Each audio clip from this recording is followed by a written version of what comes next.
श्री स्वामी समर्थ. यंदा 2026मध्ये गुढीपाडवा आणि फाल्गुन अमावस्या एकत्र आलेले आहेत आणि या दिवशी गुरुवार असणार आहे. अत्यंत खास असा योग जुळून आलेला आहे. गुढीपाडवा म्हणजे 3.5 मुहूर्तांपैकी एक संपूर्ण शुभ मुहूर्त. गुढीपाडव्याच्या दिवशी जर आपण काही छोटे छोटे उपाय केले तर वर्षभर आपल्याला त्याचे शुभफळ प्राप्त होत असते. म्हणूनच आपल्याला गुरुवारी गुढीपाडव्याच्या दिवशी उंबरठ्यावरती एक वस्तू ठेवायची आहे. याच दिवशी अमावस्या सुद्धा असणार आहे. त्याचप्रमाणे रात्रीच्या वेळेला सुद्धा आपल्याला उंबरठ्यामध्ये एक वस्तू ठेवायची आहे, ज्यामुळे आपल्याला प्रत्येक कामामध्ये यश मिळेल. आपल्या घरातील सर्व नकारात्मकता नष्ट होईल. गुढीपाडव्याचा संपूर्ण दिवस हा शुभ मानला जातो. या दिवशी वाहन खरेदी, सोने खरेदी, चांदी खरेदी, घर खरेदी तर यासारख्या गोष्टी केल्या जातात. त्याचप्रमाणे मोठे आर्थिक व्यवहार गुढीपाडव्याच्या शुभमुहूर्तावरती केले जातात. चैत्र महिन्यापासून वसंत ऋतूच्या आगमनाला सुद्धा सुरुवात होत असते. वातावरणामध्ये बदल होत असतात. जुनी पाने गळून झाडांना नवी पालवी फुटत असते. गुढीपाडव्याच्या दिवशी घरोघरी गुढी उभारली जाते.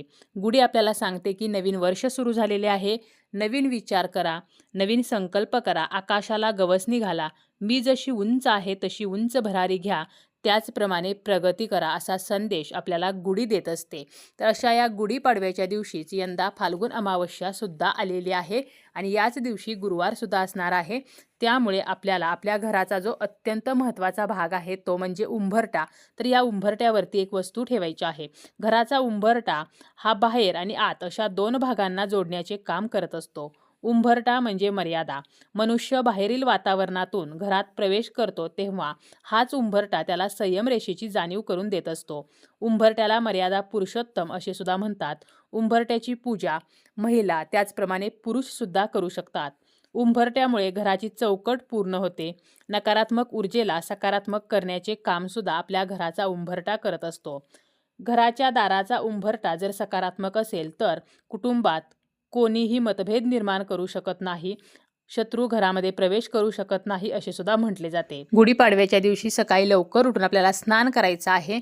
आंघोळीच्या पाण्यामध्ये आपल्याला कडुनिंबाची पाने टाकायची आहेत. त्याचप्रमाणे चिमूटभर हळद आणि 4 थेंब गंगाजल टाकायचं आहे. अंघोळ झाल्यानंतर स्वच्छ वस्त्र परिधान करायचं आहे आणि आपल्याला गुढी उभी करण्या अगोदर आपल्या घरातील देवांची पूजा करण्या अगोदर उंबरठा जो आहे तर तो स्वच्छ करून घ्यायचा आहे. मुख्य दरवाजा स्वच्छ करून घ्यायचा आहे. उंबरठ्यावरती आपल्याला पाणी शिंपडायचं आहे.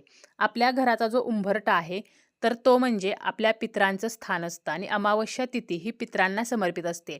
फाल्गुन अमावस्या ही सुद्धा गुढीपाडव्याच्या दिवशीच असणार आहे. त्यामुळे आपल्याला पाणी जे आहे तर ते उंबरठ्यावरती शिंपडायचं आहे, ज्यामुळे हे पाणी आपले पितर ग्रहण करतील आणि ते तृप्त होतील आणि आपल्याला आशीर्वाद देतील.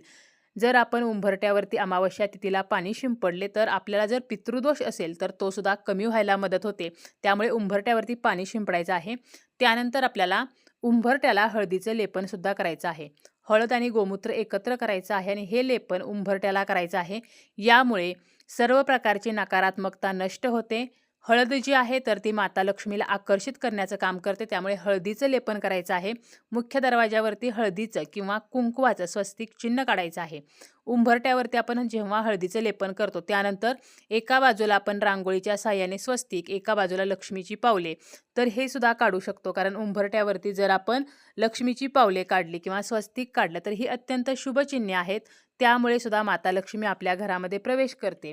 त्यामुळे उंबरठ्यावरती आवर्जून आपल्याला लक्ष्मीची पावले आणि स्वस्तिक हे आपल्याला रांगोळीच्या साहाय्याने काढायचं आहे. किंवा काही उंबरठ्यावरती आपण मेटलचं स्वस्तिक किंवा मेटलची लक्ष्मीची पावले जी आहेत तर ती सुद्धा चिकटवलेली असतात. तर अशा प्रकारे हळदीचं लेपन उंबरठ्याला करायचं आहे. त्यानंतर उंबरठ्याची पूजा करायची आहे. उंबरठ्याला हळदी, कुंकू, अक्षता, फुल अर्पण करायचं आहे. धूप अगरबत्तीनं ओवाळायचं आहे. मुख्य दरवाजाची सुद्धा आपल्याला पूजा करायची आहे. तसेच आपल्याला शक्य झालं तर आपल्या मुख्य दरवाजाला आंब्याच्या पानाचं आणि झेंडूच्या फुलांचं तोरण सुद्धा आपल्याला लावायचं आहे. त्यानंतर सायंकाळच्या वेळेला जी तिन्ही सांजेची वेळ असते, जेव्हा आपण गुढी उतरवतो तर गुढी उतरवल्यानंतर आपल्याला आपल्या मुख्य दरवाजामध्ये जो उंबरठा आहे तर त्या ठिकाणी काय करायचं आहे तर एक तुपाचा दिवा लावायचा आहे. तुपाचा दिवा जेव्हा आपण लावणार आहोत त्यावेळेला त्या दिव्याची वात उत्तर दिशेला करायची आहे. या दिव्याची आपल्याला पूजा करायची आहे. हळदी, कुंकू, अक्षता, फूल आपल्याला त्या दिव्याला अर्पण करायचं आहे. माता लक्ष्मीचं आपल्याला स्मरण करायचं आहे आणि आपल्या घरामध्ये जर पैशासंबंधीच्या काही अडचणी असतील तर त्या नष्ट व्हाव्यात म्हणून माता लक्ष्मीला प्रार्थना करायची आहे. लक्ष्मीचा आशीर्वाद आपल्यावरती कायम राहावा म्हणून आपल्याला प्रार्थना करायची आहे.